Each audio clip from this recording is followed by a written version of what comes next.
গত কয়েকদিন আগে 34 জন মালয়েশিয়া প্রবাসী মালয়েশিয়ার জেলখানা থেকে জেল খেটে বাংলাদেশে পৌঁছাইছে।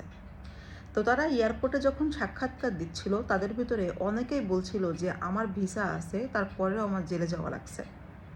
তো আপনাদেরকে এই কথাটাই আমি আজকে বলতে চাই যে ভিসা থাকা সত্ত্বেও তারা কেন জেল খেটে বাংলাদেশে গেছে।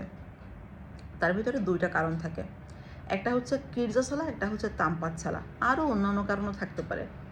তো এখন তামপাত ছালা বলতে যে আপনার ভিসা হচ্ছে কুয়ালালামপুরে, কিন্তু আপনি কাজ করছেন কেলান্তানে অথবা জোহর বারুতে অথবা পিনাঙে, মানে আপনার যেই স্থানে ভিসা, আপনার যেই স্থানে কাজ করার কথা, আপনি ওই স্থানে কাজ না করে অন্য কোনো জায়গায় কাজ করছেন, এটার নাম হচ্ছে তামপাত ছালা।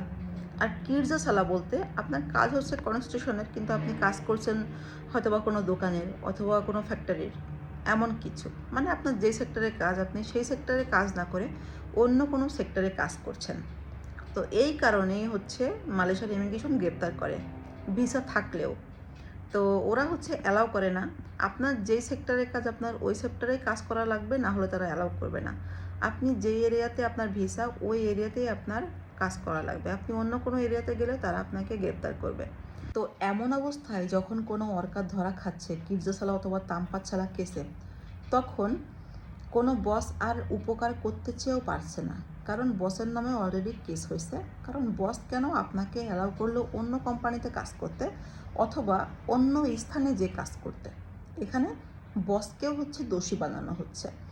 এর আগে এই নিয়মগুলো ছিল না, এর আগে শুধুমাত্র ওয়ার্কারদের নামে কেস হইতো, তবে এখন বসেদের নামেও কেস হচ্ছে এবং প্রচুর পরিমাণ হাই জরিমানা পর্যন্ত হচ্ছে।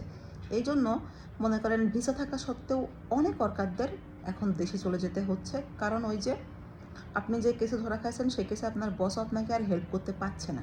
একটা ব্যাপারেও বসেরা কেস খাচ্ছে, সেটা হচ্ছে একটা ওয়ার্কারের যখন ভিসা নাই,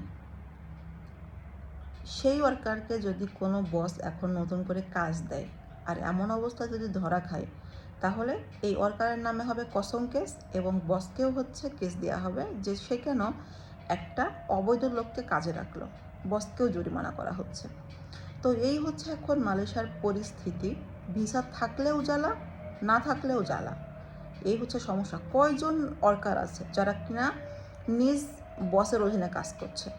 এমন তো বেশি মানুষ নাই, বেশিরভাগ মানুষই এখন মনে করেন ভিসা এক সেক্টরে কাজ করছে আর এক সেক্টরে, ভিসা এক জায়গায় কাজ করছে আর এক জায়গায়, এই হচ্ছে অবস্থা। এটাই হচ্ছে কারণ ছিল মালয়েশিয়াতে ভিসা থাকা সত্ত্বেও ইমিগ্রেশন গ্রেপ্তার করে কেন বাংলাদেশে পাঠিয়ে দিচ্ছে ওয়ার্কারদেরকে।